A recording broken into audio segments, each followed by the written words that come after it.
Allez, on garde les yeux dans le ciel car Natagora nous invite à un petits et grands au 20e grand recensement des oiseaux de jardin. Alors si vous avez un jardin bruxellois, même un tout petit, pourquoi pas, c'est le moment d'être observateur et c'est ce week-end. Alors à vos jumelles, comment ça marche, à quoi ça sert? On en parle avec notre invitée qui nous rejoint à distance, Anne Wezerbs. Bonjour Anne. Bonjour. Merci de nous rejoindre. C'est vrai que c'est un week-end important pour les petits volatiles en tout genre, mais aussi pour vous, Natagora. Chaque année, l'opération elle a lieu à la même période, pendant l'hiver. C'est une action qui a été lancée il y a plus de 20 ans, on l'a dit, ce grand recensement. Alors, on va peut-être tout d'abord demander comment ça marche, puisque c'est vrai que vous récoltez eh bien, ces recensements grâce aux amateurs. Alors, ça se passe comment? On procède comment, Anne? Alors c'est tout simple, on se poste à sa fenêtre ou on sort dans le jardin et on fait un topo de tout ce qu'il y a, de tout ce qu'on voit à un moment donné. Donc on reste aussi longtemps à observer pour avoir une idée de ce qu'il y a à ce temps-là.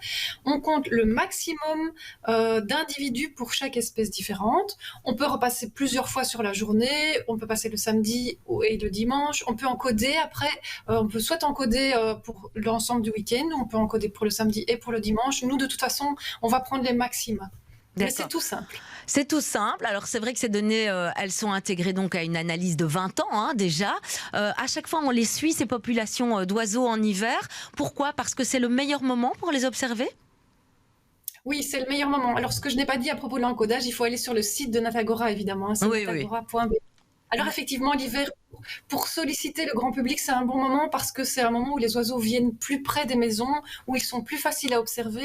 Et nous, on est très demandeurs d'avoir des données en hiver et dans les milieux auxquels les ornithologues n'ont pas accès. Quel type d'oiseaux on pourra observer dans nos jardins et comment les reconnaître? Parce que s'il faut encoder, j'imagine qu'il faut un petit peu aussi pouvoir les identifier.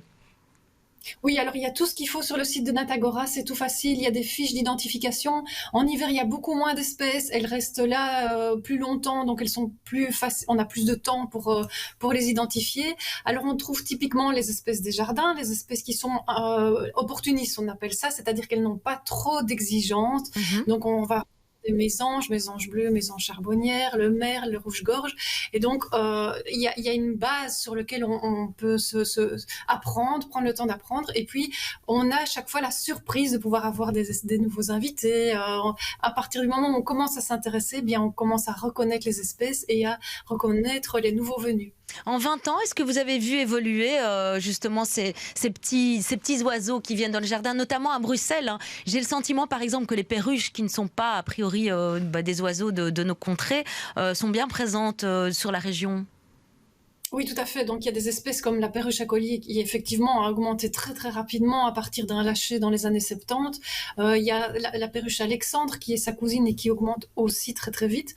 De manière globale, on observe dans les jardins une augmentation du nombre d'espèces au cours de la période et c'est surtout dû à l'appauvrissement des milieux environnants, en fait. Donc, les jardins jouent de plus en plus un rôle de refuge, de plus en plus crucial, surtout dans des périodes hivernales où la mortalité est plus importante. Donc c'est très important de bannir les pesticides, de tâcher d'avoir un jardin le plus accueillant possible, pas seulement au niveau du nourrissage artificiel qui sert pas vraiment, mais surtout au niveau des habitats qu'on propose aux oiseaux et à la nature de manière générale.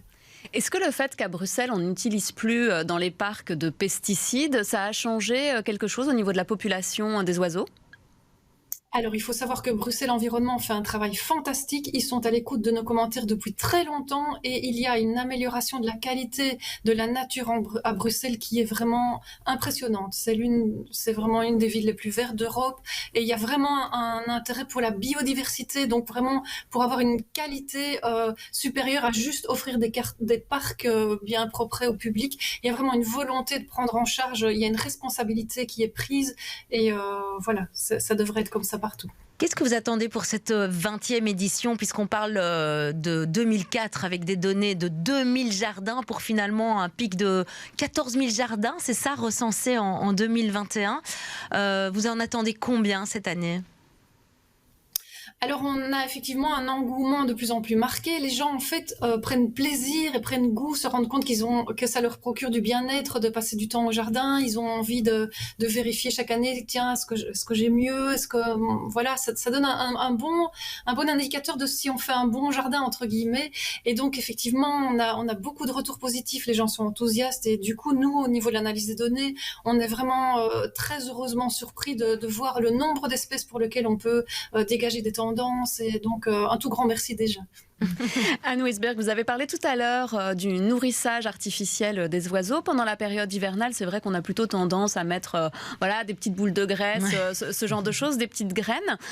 Est-ce qu'il y a un conseil à donner, des choses qu'il ne faut pas faire? C'est vraiment utile? Oui, alors très certainement. Il faut savoir que le nourrissage sert beaucoup à ce que nous puissions observer les oiseaux et comme je le disais, c'est surtout l'aménagement du jardin qui va aider. Il vaut mieux ne pas nourrir que nourrir mal. C'est très important de savoir que si on nourrit, par exemple, on met des graines sur un plateau sur lequel les oiseaux vont venir se poser, vont faire leur fiente, eh bien on va aider à la propagation des maladies.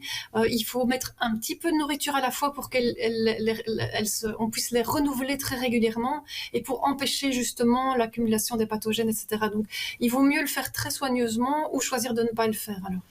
Anne Webers, l'idée de ce grand recensement annuel des oiseaux de jardin, c'est évidemment de les recenser, de collecter ces informations sur l'abondance des oiseaux dans les jardins en hiver. Mais il y a aussi un autre objectif qui est peut-être aussi de donner l'envie aux gens de s'intéresser à la nature. Oui, ce deuxième objectif, il est même plus important parce que la prise en compte de la nature et de la cause pour la biodiversité, elle est appropriée par les gens maintenant. On se rend compte qu'on veut transmettre une nature à nos enfants, à nos petits-enfants. Et donc, il y a vraiment une volonté de plus en plus des gens pour faire pression sur le monde politique. Et enfin, on a des décisions qui sont prises de manière extrêmement forte et on encourage très fort les gens à continuer à se mobiliser pour savoir ce qui se passe dans leur quartier, dans leur ville, dans leur région, dans leur pays, pour que les politiciens prennent en charge leurs responsabilités de ce côté-là aussi. Merci beaucoup Anne Webers d'être passée par chez nous ce midi pour nous parler de ces petits oiseaux. Et c'est vrai que c'est les 20 ans, on rappelle, 20 ans pour ce grand recensement des oiseaux de jardin. Ce sera ce week-end 4 et 5 février. Rendez-vous sur votre site natagora.be. Bon week-end.